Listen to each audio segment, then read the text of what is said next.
Au début de l'histoire, on assiste à un combat où des prisonniers enfermés dans une prison dangereuse ont la chance de gagner leur liberté en se battant. S'ils voulaient sortir vivants de la prison, c'était leur seule option. C'est exactement ce qui arrivait à Semen Nova, qui était en train de se battre contre un redoutable combattant nommé Calypso. Pour échapper à l'attaque de Calypso, il a fait une superbe roulade pour sauver sa peau et a contre-attaqué Calypso.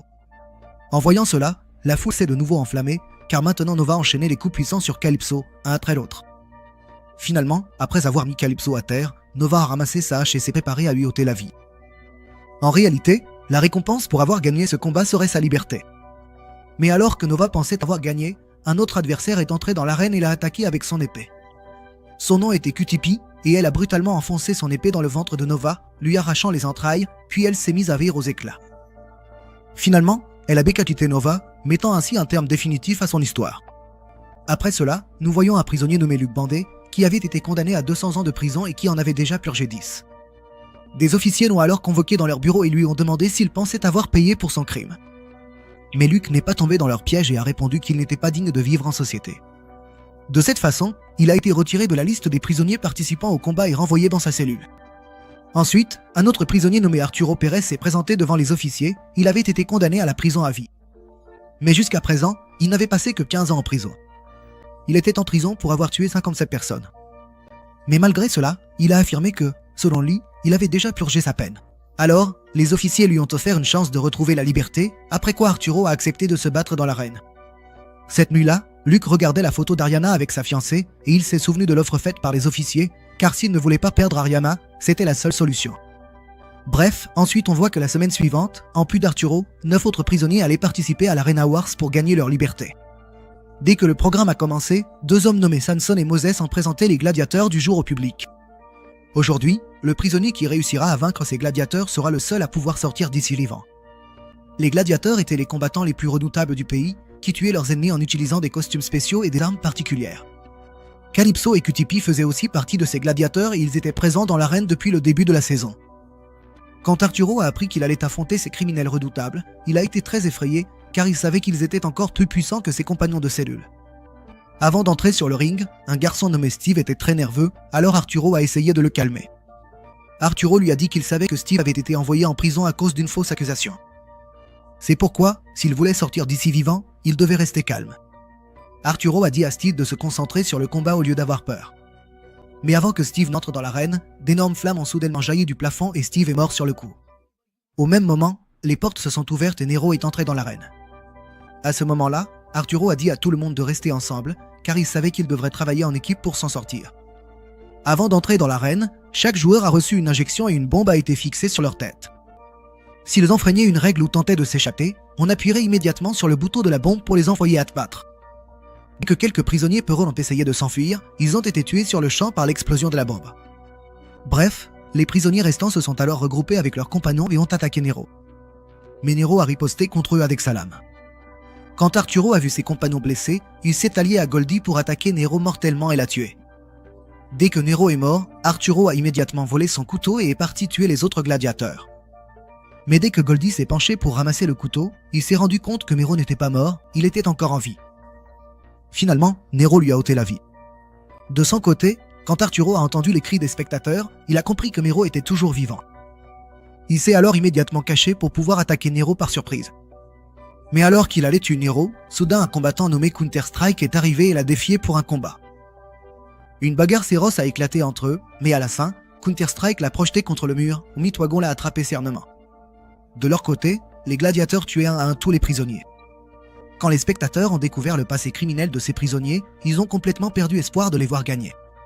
C'est pourquoi les gens ont commencé à parier beaucoup moins.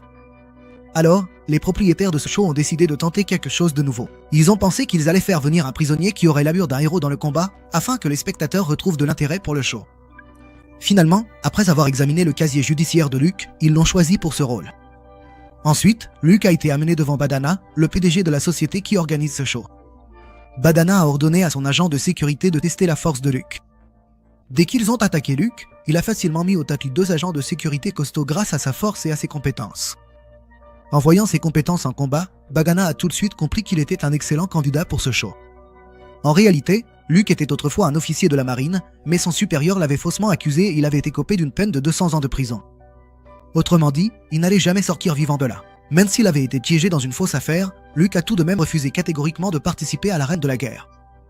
Mais Badana lui a dit qu'il n'était pas en position de dire oui ou non, car le tribunal avait déjà décidé de lui administrer une injection mortelle pour l'exécuter. Luke n'avait donc plus que 2 options. Soit il participait à l'arène, gagnait sa liberté et pouvait retrouver sa Fiona, soit il acceptait l'injection mortelle dans le derrière et embrassait la mort. Il ne lui restait donc plus qu'un seul moyen de revoir Fiona, et il a décidé de participer à ce combat. La semaine suivante, il a rencontré les 9 autres prisonniers qui allaient participer à ce combat avec lui. Alors qu'ils se dirigeaient tous vers le quartier général des Arena Wars, Luke a fait la connaissance d'un détenu nommé Khan, un trafiquant de drogue. Bref, ensuite les prisonniers ont été emmenés pour des tests médicaux. De l'autre côté, on préparait les gladiateurs pour le prochain combat. En fait, lors du combat précédent, Arturo et Goldie avaient grièvement blessé Nero. Maintenant, il a été amené au laboratoire médical où on lui a administré une injection préparée par le docteur Arata. En réalité, cette injection contenait une drogue dangereuse, grâce à laquelle le patron des gladiateurs les faisait obéir à ses moindres ordres. Puis, quelques heures avant le début du spectacle le lendemain matin, Sanson et Moses ont annoncé que quelque chose d'inhabituel allait se produire ce soir, car pour la première fois dans l'histoire d'Arena Wars, un prisonnier innocent allait participer au combat.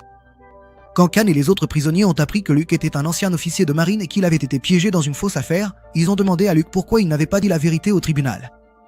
Alors Luke a expliqué qu'il avait pris sur lui le crime commis par son patron. Lorsqu'il a été arrêté, il n'a demandé en échange que la sécurité de sa fiancée et de son père. Bref, ensuite nous voyons une prisonnière nommée Bibi Chambers qui devait aller dans l'arène aujourd'hui avec les autres détenus. C'était une championne de MMA bien connue et elle était venue ici avec l'intention de sortir vivante d'ici, quoi qu'il arrive. Dès que les portes se sont ouvertes et que leur équipe est entrée dans l'arène, Luke a senti une odeur de gaz venant du plafond. C'est alors qu'un prisonnier nommé Paris a soudainement été tué par balle. Au même moment, Nero s'est retrouvé devant lui et tous les prisonniers se sont jetés sur lui pour l'attaquer ensemble. Quand Kiyoshi a été blessé par un coup de couteau, Kat est intervenu et a attaqué Nero sans relâche, le désarmant.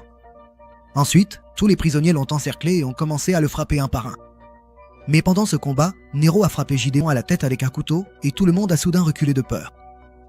À ce moment-là, Luke est arrivé et il a frappé le caméraman parce qu'il s'interposait dans la bagarre. Ensuite, Luke a défié Nero en duel, alors Nero l'a attaqué violemment. Mais Luke l'a mis KO en un rien de temps. Quand il était allongé inconscient au sol, Luke s'est approché de lui et lui a retiré son masque. Mais son âme l'empêchait de tuer Nero. Voyant son hésitation, John s'est avancé et a achevé Nero. Ensuite, toute leur équipe s'est dirigée vers l'arène suivante où ils devaient affronter Counter-Strike. Il a attrapé Khan par le cou et l'a soulevé en l'air. Quand Luke a vu que la vie de son coéquipier était en danger, il a immédiatement attaqué Counter-Strike de toutes ses forces. Mais à cause de la combinaison spéciale de Counter-Strike, sa force avait été multipliée plusieurs fois. C'est pourquoi il blessait gravement chaque prisonnier qui s'approchait de lui avant de le jeter au loin. Quand Alice a vu Counter-Strike s'approcher d'elle, elle a lancé un de ses coéquipiers blessés dans sa direction. Mais Counter-Strike a éventré ce prisonnier avec son bras. Après cette attaque mortelle, Counter-Strike s'est approché d'Alice et lui a brisé la nuque. En voyant cela, Luke a immédiatement couru et a attaqué Counter-Strike violemment, le laissant stupéfait. Ensuite, Khan a frappé l'ennemi avec sa lame, et c'est ainsi qu'ils ont tous réussi à vaincre Counter-Strike. Maintenant, Luke était le meilleur combattant de l'équipe. C'est pourquoi il est devenu le leader de l'équipe. Il a dit que s'ils travaillaient tous ensemble comme une équipe, ils pourraient sortir d'ici vivants. Mais à ce moment-là, John s'est intervenu et a dit qu'il ne considérait pas Luke comme son leader parce que Luke n'était pas courageux, il était lâche. Jones a dit que Luke était si faible qu'il ne pouvait même pas se défendre dans sa propre fausse affaire. Mais Luke n'était pas d'accord avec lui. Il a dit qu'il avait fait des sacrifices pour la sécurité du pays. Bref, bientôt une dispute a éclaté entre Jones et Luke, et alors Jones a décidé de trouver la sortie tout seul et il est parti seul vers l'étape suivante. Et avant qu'il n'entre dans la troisième arène, le gladiateur Mitwagon, caché derrière la porte, l'a soudainement attaqué et tué sur le coup. Alors Luke, en tant que leader, s'est avancé et a demandé à ses compagnons s'ils étaient avec lui. Au même moment, en entendant les applaudissements bruyants du public, les autres prisonniers se sont aussi sentis galvanisés et ont décidé d'avancer en équipe avec Luke. Dès qu'ils se sont approchés de Mitwagon, il a essayé de les frapper avec sa hache. Mais très vite, Luke et son équipe l'ont attaqué ensemble et lui ont brisé tous les os. Finalement, un prisonnier nommé Matty a mis fin à Mitwagon en utilisant sa propre hache. Après cette victoire, la confiance du public envers Luke s'est encore renforcée. Bref, avant le début du 4e round, tous les prisonniers ont eu le temps de se reposer car ils avaient déjà franchi la moitié du jeu. Luke et ses compagnons se préparaient pour l'étape suivante. C'est alors qu'un homme nommé Bog est arrivé et a dit que Badana voulait le voir. Ensuite, ils ont tous été emmenés dans la zone VIP et Bog leur a conseillé de faire connaissance avec les autres invités présents. Un peu plus tard, Badana a parlé à Luke en privé et lui a dit qu'il était devenu le héros du public et que tout le monde voulait qu'il gagne ce show. À ce moment-là, Badana a expliqué qu'il avait une très bonne offre pour Luke. Badana a dit à Luke que s'il était intéressé, il pouvait venir le voir dans la loge pour en discuter. Mais quelques temps plus tard, lorsque Luke est arrivé dans la loge, plusieurs agents de sécurité l'ont soudainement encerclé et Domino l'a poussé violemment au sol. À ce moment-là, Badana est entré et a dit que grâce à Luke, il avait désormais une file de sponsors qui attendait. En fait, le propriétaire de la chaîne qui diffuse cette émission a demandé que le show soit présenté avec Luke la semaine suivante également. Mais Luke a immédiatement refusé de participer à l'émission. C'est alors que Badana lui a montré une photo de sa fiancée et de la tante de son père. Badana a révélé qu'il y a 5 ans, le jour de Noël, Ariana et son père ont été écrasés et tués sous un camion. En entendant cette nouvelle tragique, Luke a été complètement bouleversé, pris de colère, il a perdu son sang-froid. C'est alors qu'un des gardes de sécurité de Badana l'a frappé à la tête et l'a rendu inconscient. Quelques heures plus tard, quand Khan et Mindy ont trouvé Luke dans cet état, ils l'ont emmené au laboratoire pour le soigner.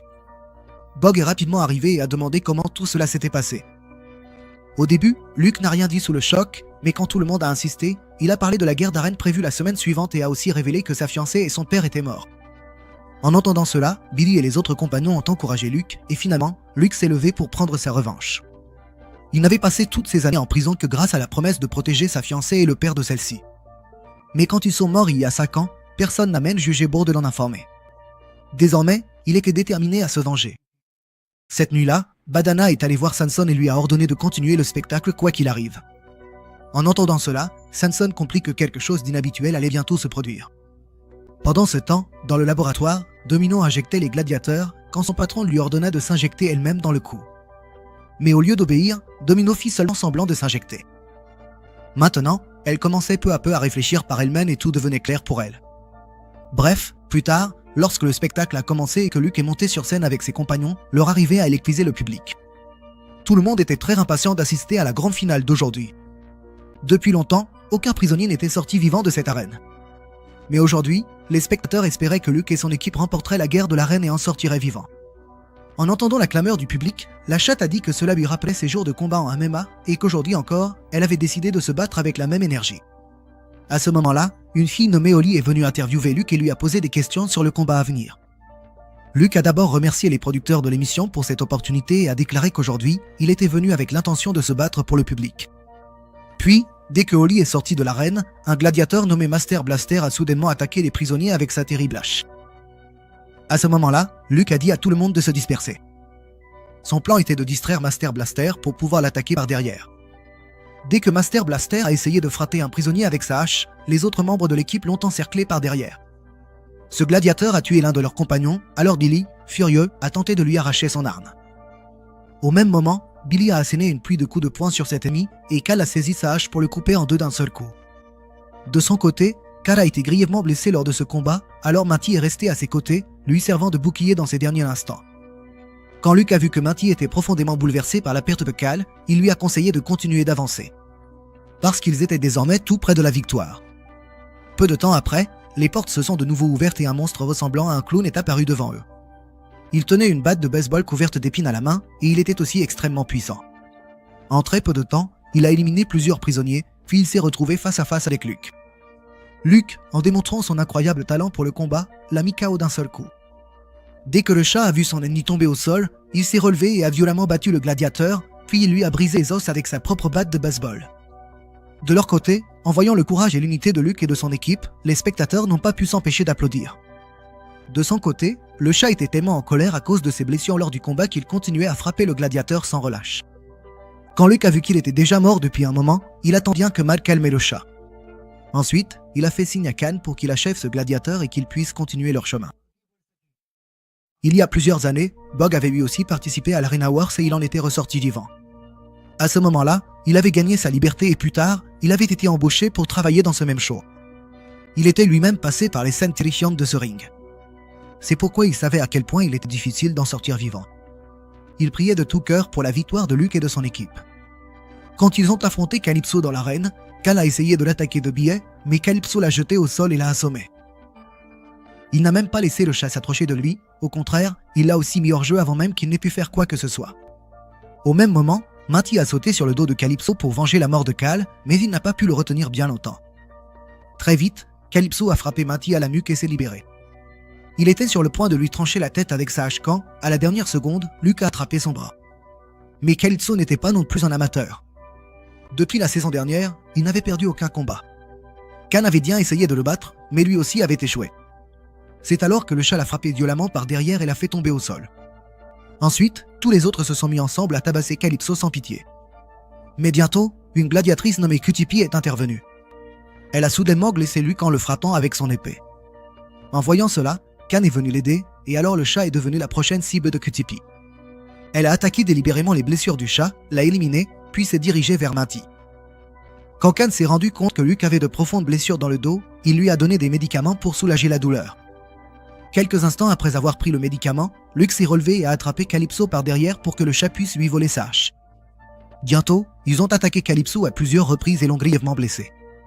Quand QTP a vu cela, elle s'est précipitée pour attaquer Luke avec son épée, mais Luke s'est défendu avec détermination et lui a rapidement arraché son épée. Finalement, Luke l'a coincé dans un coin et s'apprêtait à lui enfoncer son épée dans le ventre pour la tuer, quand QTP a commencé à le supplier de lui laisser la vie sauve. En voyant cela, Badana a tout de suite compris qu'il y avait quelque chose de louche. L'injection qu'ils avaient administrée aux gladiateurs était censée les transformer en de tels monstres qu'ils n'obéiraient qu'aux ordres de leur patron. Alors Badana a demandé à Domino s'il avait bien pris l'injection. Domino a hoché la tête pour dire oui.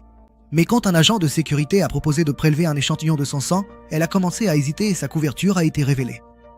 À ce moment-là, Domino a sorti son arme et a tué l'agent de sécurité. Mais quand elle s'est avancée pour capturer Badana, il lui a arraché l'arme des mains et a dit que si ce n'était pas pour lui, Domino aurait déjà perdu la vie dans l'arène. En réalité, Domino travaillait aussi comme tireuse d'élite pour Badana. C'est pourquoi Badana a maintenant décidé de la renvoyer dans l'arène. De l'autre côté, quand Luke a vu QTP pleurer, il a décidé de l'écouter. C'est alors qu'on découvre qu'aucun gladiateur n'était venu dans l'arène de son plein gré. La vérité, c'est que Badana et son équipe contrôlaient les gladiateurs en leur injectant des drogues créées par le docteur Arata et les forçaient à participer à ces combats. Soudain, Badana est entré sur le ring et, dès son arrivée, il a abattu QTP d'une balle. Ensuite, il a pris Bod en otage pour que Luke obéisse à chacun de ses ordres. Luke lui a rappelé que des millions de personnes regardaient ce show en ce moment même. C'est alors que Badana a commencé à expliquer comment il avait investi de l'argent dans ce show minable, afin de pouvoir effacer son passé douteux à l'avenir. À ce moment-là, le chat a profité de l'occasion pour soudainement saisir la batte de Master Blaster et a coupé le corps de Badana en deux. Finalement, après avoir été libéré, Bog a désinstallé les puces implantées dans la tête de tous les prisonniers afin qu'ils puissent tous être libres. Finalement, ce show était terminé et Bog a libéré toute l'équipe en les laissant sortir. De leur côté, les spectateurs étaient aussi très contents et attendaient désormais avec impatience le prochain épisode.